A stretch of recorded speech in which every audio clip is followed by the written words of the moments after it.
The last few days have been so stressful. We've had some frustrating login issues with the channel. Everything is fine. Nobody needs to worry about anything. But for a couple of days, I couldn't get into our YouTube channel.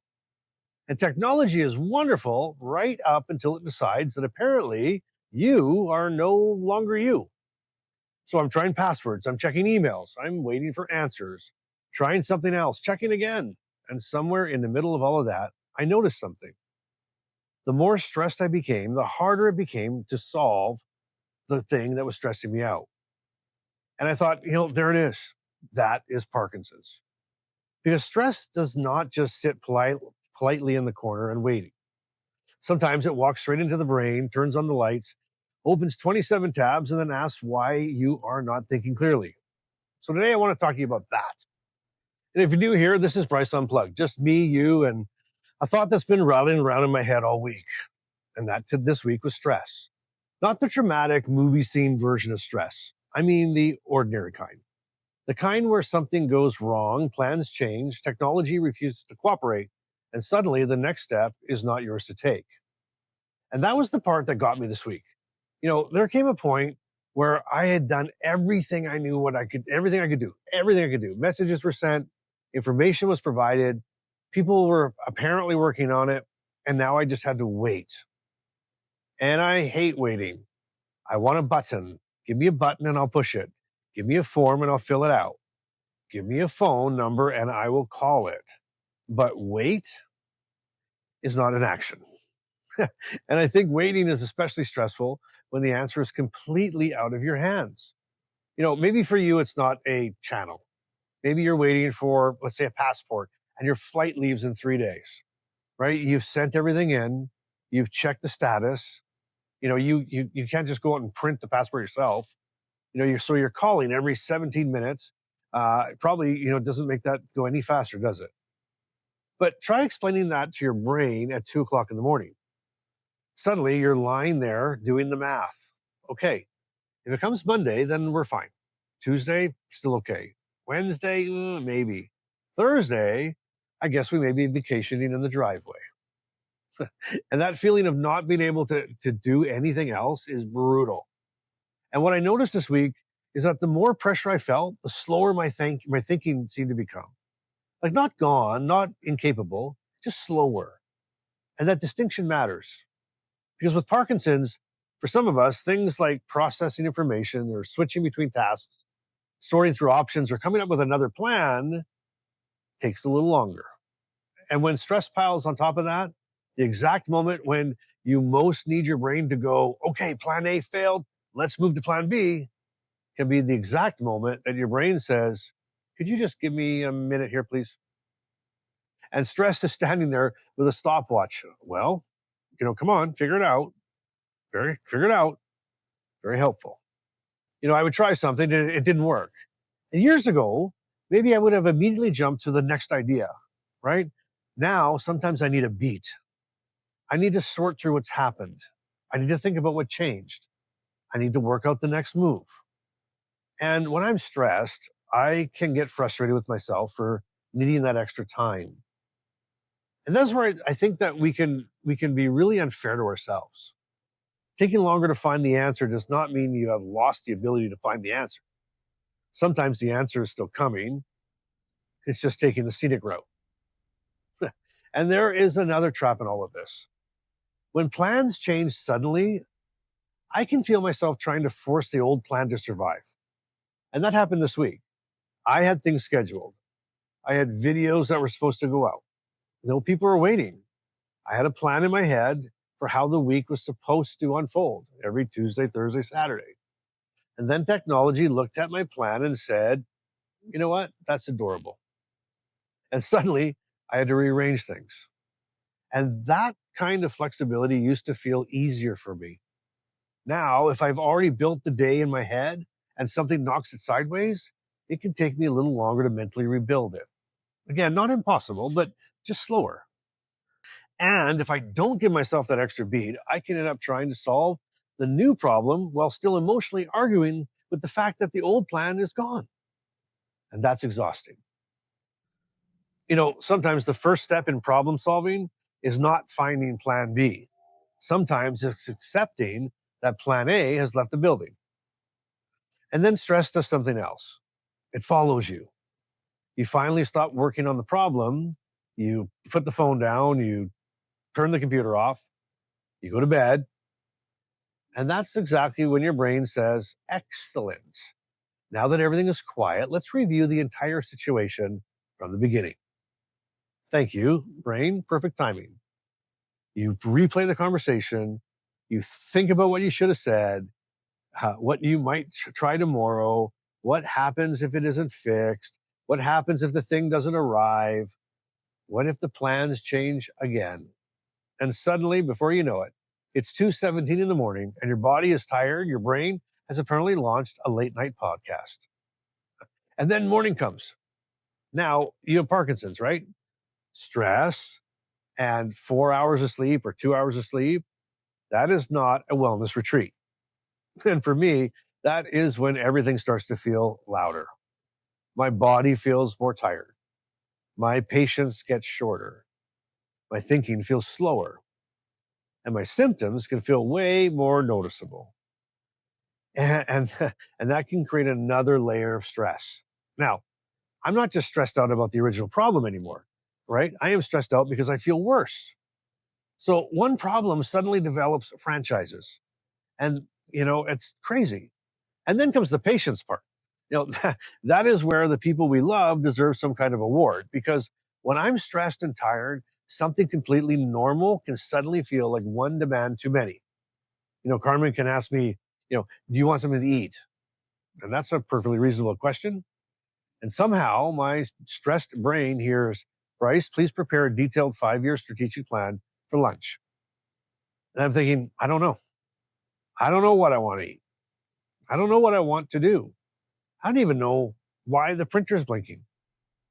Please stop asking me things. And 5 minutes later, I think, well, why was I irritated? She didn't do anything. The answer is usually pretty simple, though. My nervous system was full. And that is something that I am trying to get better at recognizing. Sometimes the people around us are not the problem. They are just the next bit of input arriving when there's no room left. And that leads to another thing I noticed, and that's withdrawal. There were moments this week when I just did not want another conversation about the situation. I did not want another suggestion. I did not want another question. I did not want another notification. I did not want somebody asking any update. And not because I was angry with them, and not because I didn't care. I care too much. I just wanted the input to stop. And I think that's a really important distinction. Sometimes I am not withdrawing from you. I'm withdrawing from input. Now, that may look like the same thing from the outside. You go quiet, you sit by yourself, you stop answering messages, you stop talking, you don't call anybody, you don't want to go out anywhere. And somebody who loves you might think, did I do something wrong? Did I upset them? No.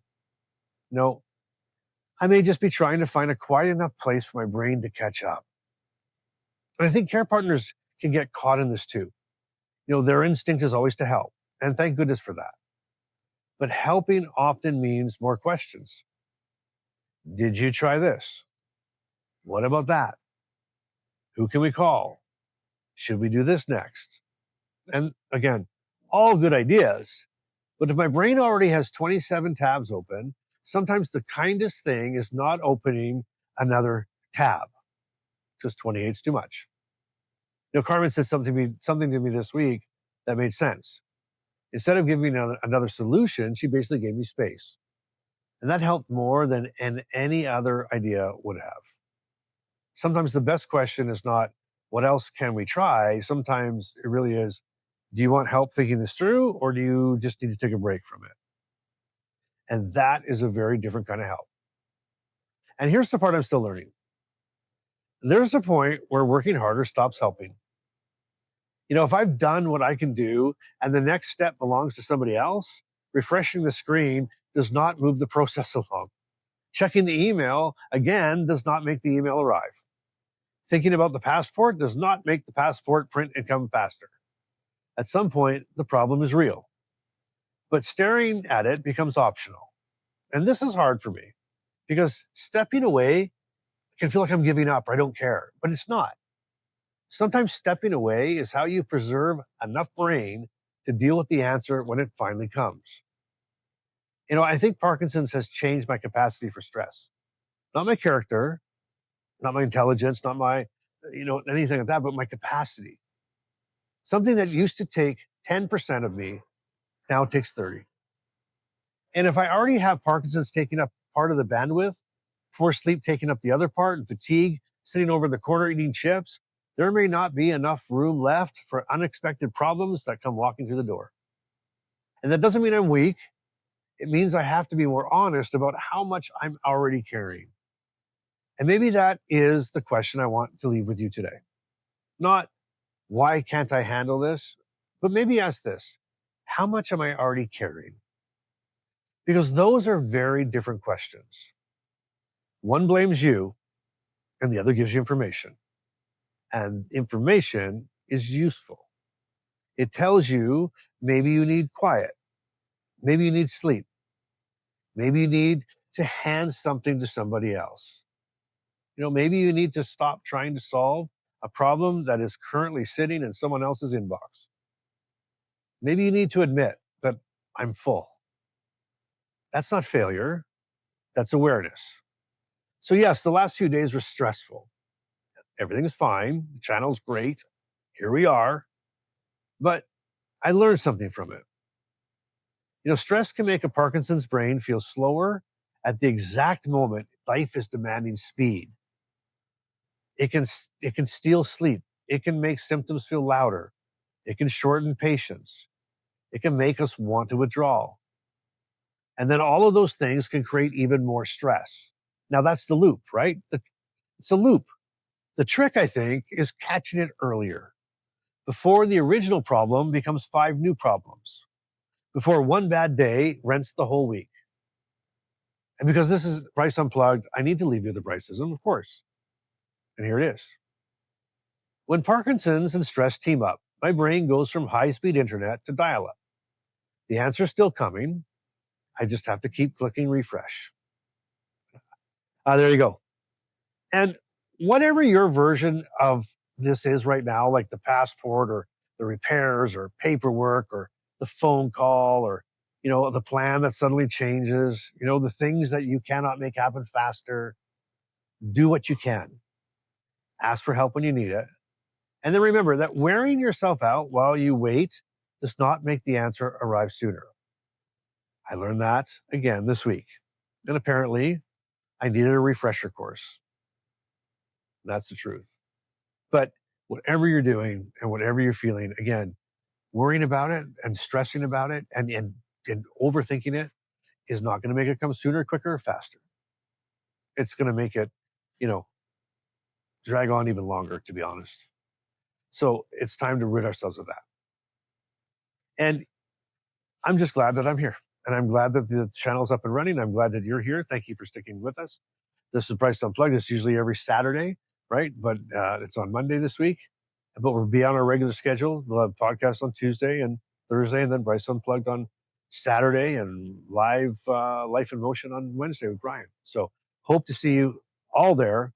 And this is a big week coming around. If you are not in the inner circle, if you want to go deeper, if you want to be part of my inner team, my inner circle, this week we have our monthly Zoom call where we just talk and we get to know each other. We do life together. So I'll put a link to the inner circle in the description, and you're welcome. I'd love to come join us. We'll go deeper. You're going to be a part of my crew, and the links in the description, and the club. The club is free. Come on in. If you haven't been to the club, haven't seen the club, and are part of the club, where have you been? We've been waiting for you. That link is in the description below. The club is absolutely free. It is a community just for people with Parkinson's and care partners. Carmen is actually this week too. Carmen is doing a care partner Zoom call this week. I've got the inner circle call, so there's a lot going on. And so we'd love you to join us there. So check out those links in the description. And thank you again for being here. Thank you for spending some time with me today. And I want you to remember this week that whatever you're doing, I want you to keep showing up. I want you to keep being real. And I want you to keep doing life today. Not tomorrow, today. I love you, and I'll see you tomorrow.